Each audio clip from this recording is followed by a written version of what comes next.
Hello મિત્રો, welcome back to smile xerox. આપ સૌનું સ્વાગત છે આપણે યુટ્યુબ ચેનલ સ્માઇલ ઝેરોક્સમાં. અને જોવાના તો બડી ફોર સ્ટડી જે વેબસાઇટ છે એની અંદર અવારનવાર સ્કોલરશીપો આવતી રહે છે.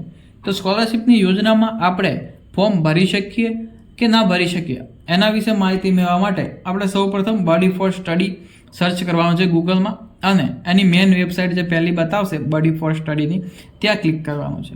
ત્યાં ક્લિક કરશો એટલે તમને આ રીતનો ઇન્ટરફેસ દેખવા મળશે, જ્યાં બડી ફોર સ્ટડીનું પહેલું પેજ હશે. બરાબર, ત્યાં તમારે સ્ક્રોલ કરી જોઈ લેવાનું છે. એજ્યુકેશન લોન ને વગેરે બધું ઘણું બધું બતાવશે, તમે એકવાર ચેક કરી લેજો. બરાબર, તો વેબસાઇટમાં આવ્યા પછી તમારે સૌપ્રથમ રજિસ્ટ્રેશન કરી દેવાનું છે બડી ફોર સ્ટડીમાં, જેથી કરી તમને કોઈ બી એવી સ્કોલરશીપ હોય તો તમને ઈમેલ મળી રહે. બરાબર, તો રજિસ્ટ્રેશન માટે જો કોર્નરમાં રજિસ્ટ્રેશન લખેલું છે ત્યાં ક્લિક કરવાની છે.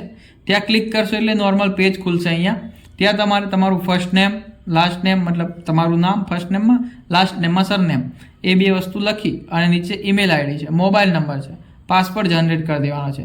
પાસવર્ડ જનરેટ કર્યા પછી તમારે નીચે કન્ફર્મ પાસવર્ડ એટલે એને જ પાસવર્ડ ફરી નાખવાનો છે. આઈ એગ્રી ઉપર ક્લિક કરીને સાઇન અપ આપવાનું છે. બરાબર, જો તમારો ઓલરેડી એકાઉન્ટ હોય બડી ફોર સ્ટડીમાં અને પાસવર્ડ યાદ ના હોય તો પાસવર્ડ નવો જનરેટ કરવા માટે ફોરગેટ પાસવર્ડનું ઓપ્શન છે, ત્યાં તમે ક્લિક કરી નવો પાસવર્ડ જનરેટ કરી શકો છો. હવે આપણે વાત કરવાના હતા સ્કોલરશીપની. તો જો તમને અહીંયા ઉપર પહેલું જ ઓપ્શન બતાવશે સ્કોલરશીપ, જોઈ શકો છો તમે. તો આપણે ત્યાં ક્લિક કરવાની છે. તો હું અહીંયા સ્કોલરશીપ પર ક્લિક કરીશ. ત્યાર પછી કંઈક આ રીતનો ઇન્ટરફેસ દેખાશે.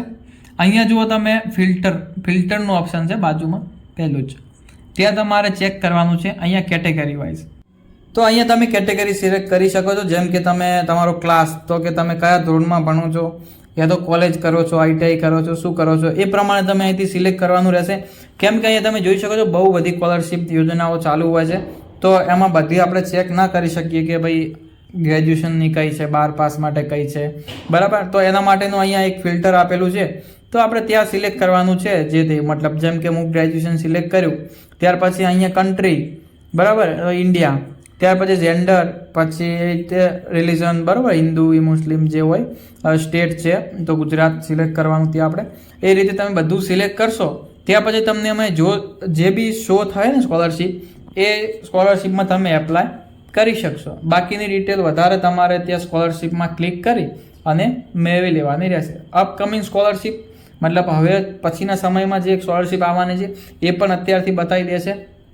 તો એની બી તારીખ તમે જોઈ શકો છો કે કયા તારીખે ઓપન થવાનું છે ફોર્મ ભરવાનું અને ક્યારે પતશે, એ બધી જ ડિટેલ તમે અહીંથી મેળવી શકો છો.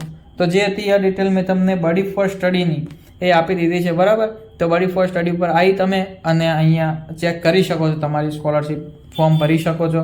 ફોર્મ ભરવા માટે રજિસ્ટ્રેશન તમે કરી શકશો. પહેલાં રજિસ્ટ્રેશન પછી તમારે નોર્મલ જે બી સ્કોલરશીપ તમારે યોગ્ય હોય એમાં તમારે ક્લિક કરીને નોર્મલ જે બી ડિટેલ હોય એ ડિટેલ નાખવાની રહેશે જે માગે તે, અને ડોક્યુમેન્ટ અપલોડ કરવાના, તો તમે જાતે બી ફોર્મ ભરી શકો છો. બરાબર, ભલે મળીએ તારે નેક્સ્ટ વિડીયોમાં, અને આવા જ વિડીયો જોવા માટે આપણી ચેનલ સબસ્ક્રાઈબ કરી શકો છો, જે તમને આવી સ્કોલરશીપ તથા ગુજરાત સરકારની કોઈ બી યોજનાઓ વિશે માહિતી મળતી રહેશે.